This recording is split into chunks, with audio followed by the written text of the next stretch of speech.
தட்சன் ஒரு பெரிய யாகம் செய்தான். தேவர்கள், முனிவர்கள் எல்லாரையும் அழைத்தான். ஆனால் தன் மருமகன் சிவனை அழைக்கவில்லை. ஏனென்றால் சிவன் அவனுக்கு சமமானவன் இல்லை என்று நினைத்தான். அப்பா கூப்பிடாதது பார்வதிக்கு ரொம்ப கோபம். என்னை விட யாகம் முக்கியமா என்று கேட்டு சிவனிடம் சண்டை போட்டாள். சிவன் எவ்வளவோ சொல்லியும் கேட்காமல் யாகத்துக்குப் போனாள்.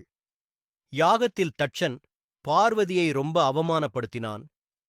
நீயும் உன் சிவனும் இந்த யாகத்துக்கு தகுதியில்லை என்று பேசினான்.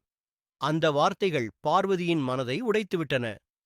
அவமானத்தை தாங்க முடியாமல் பார்வதி யாக குண்டத்திலேயே விழுந்து உயிர்விட்டாள். அப்பா, என்னை அவமானப்படுத்தி விட்டாரே என்று கதறினாள். பார்வதி இறந்த செய்தி கேட்ட சிவன் கோபத்தில் நெருப்பாய் மாறினார்.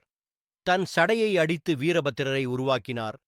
அந்த கோபம் உலகத்தையே அழிக்கும் போலிருந்தது.